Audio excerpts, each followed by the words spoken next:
राम कृष्ण हरी. मौली हरिपाठामध्ये सांगितलं जातं, देवाचे द्वारी उभा क्षण भरी तेने मुक्तिचारी साधी येल्या. देवाचे द्वारी उभा क्षण भरी तेने मुक्तिचारी साधी येल्या.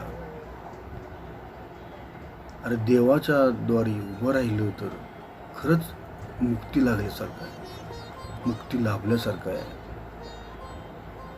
जीवनाला मोक्ष मिळाल्यासारखं आहे. तर या भर उन्हाळ्यामध्ये उष्माघात, हीट स्ट्रोक सारखे आजार घेऊन जीवन संपवण्यापेक्षा थोडा वेळ तुम्ही मंदिरासाठी का देत नाही?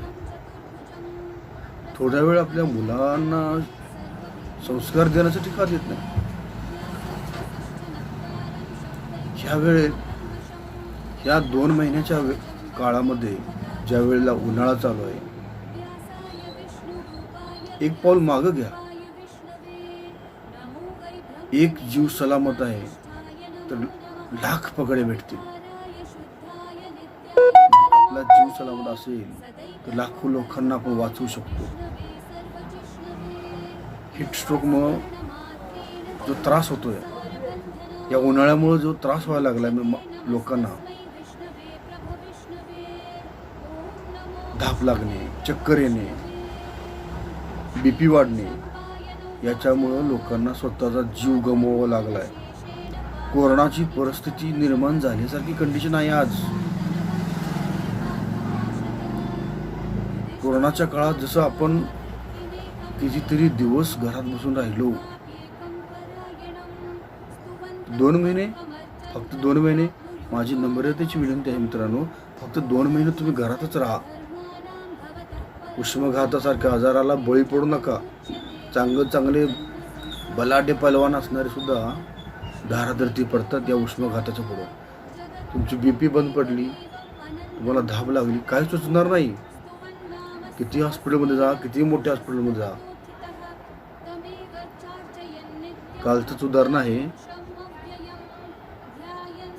एक व्यक्ती पुण्यामध्ये मला काय होतंय, मी मोठा बहादर असा म्हणणारा, धाप लागून बीपी वाढल्यामुळं अटॅक आला.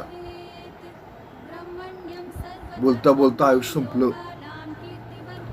तर मित्रांनो, फक्त 2 महिने घरात थांबा, देवाच्या दारात जा, मंदिरात वेळ घालवा, शांत अशा ठिकाणी दिवस घालवा. उन्हात सकाळी 9 ते संध्याकाळी 5 वाजेपर्यंत बाहेर पडू नका. महाराष्ट्र सरकारने तर गव्हर्नमेंटला ह्या वेळेत बाहेर न पडण्याची सूचना दिली पाहिजे.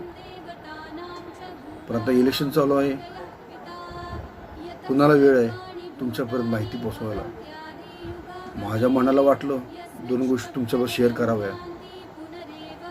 तुम्हाला योग्य असं वाटलं असेल, पटलं असेल तर तुम्ही याचा विचार करा. या व्हिडिओला लाईक आणि शेअर जरूर करा मित्रांनो. आणि हा व्हिडिओ जमलंच तर शेअर करा, जेणेकरून एखाद्याला माहिती मिळेल उष्माघाताची.